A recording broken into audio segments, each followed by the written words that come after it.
All right, let's see how this one goes. I'm just doing a quick project. It's the 4th of July. Oh, that was a weird voice. It's the 4th of July today, and I've been wanting to get these shelves made in the basement for quite some time. I'm using clear wood finish, satin brushing liqueur. I'm using this. And here's where I'm going to deviate. Most people from what I've seen online, they tell you to use a brush or even a sponge brush.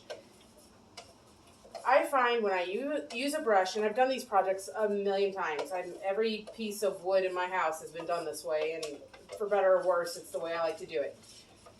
Every time I use a brush, it leaves lines, probably because I'm applying too heavy. I'm probably supposed to do more thin coats.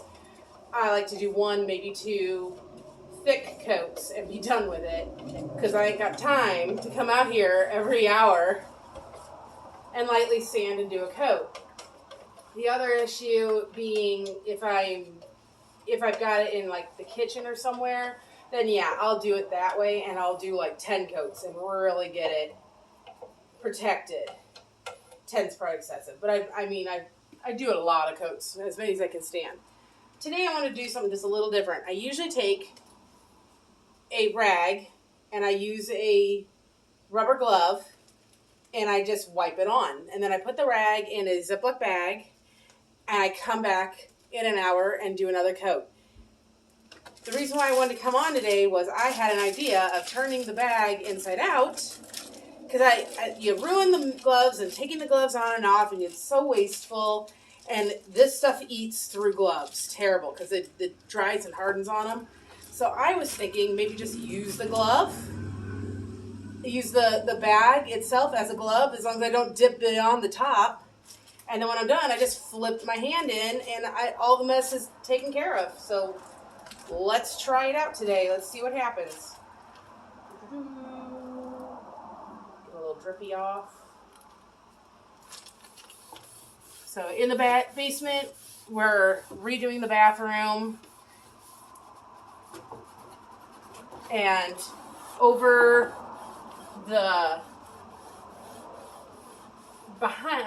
if I'm standing at the sink, then over my shoulder is a window. And the cats love getting up into that ledge. And it's because of the work we did in the basement, it's got like an odd shape and edge to the front of it. You can't just put a simple sill on it. So I got, as I do with every project in my house, I got scrap wood that we had lying around. Found pieces that looked likely, sanded the crap out of them, and hoped they looked good. And when they did look good, I started doing this. Well, fine. We're just going to do this.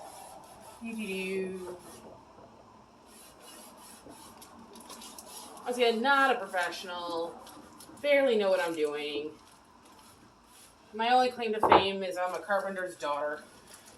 So I grew up around a lot of this stuff my whole life. But I'm not the carpenter. I'm his daughter. So, do the best I can. Get a good grip on this because I don't want it to unfurl in the liquid and just be a mess.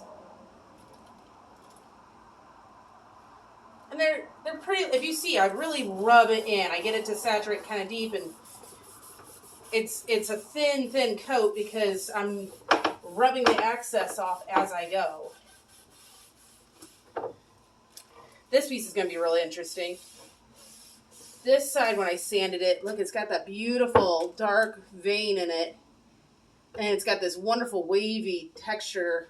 But look at that side. That side's got this blue. So I'm hoping the blue stays bright when it dries. If it's not, then I've got the other side as a pretty backup. But that would be really cool. And what did I just do? Easy to fix. Just rub it again. Okay.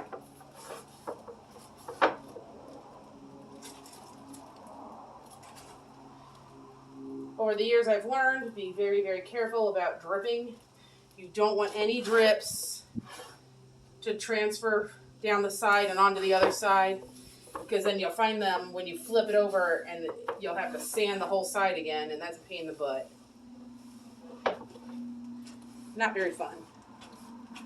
I've got my ends. And I noticed the wood really soaked it in. So I might just go ahead and do, like, there's nothing on top. It almost looks dry because it just soaked right in.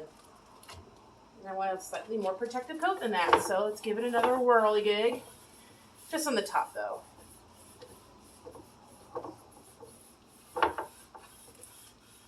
Oh, that one's coming up. That knot right there is coming out real pretty.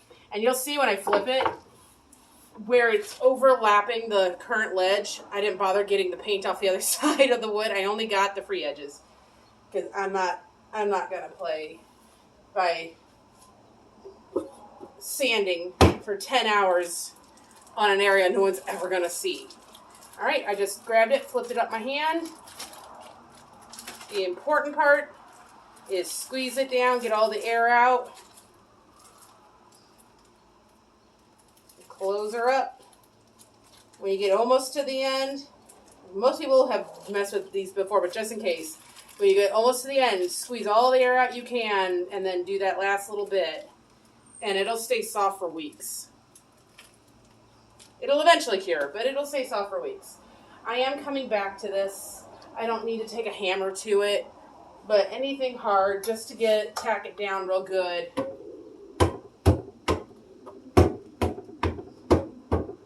So it's got a good, decent enough seal to not dry out in the next hour. And I'll be happy.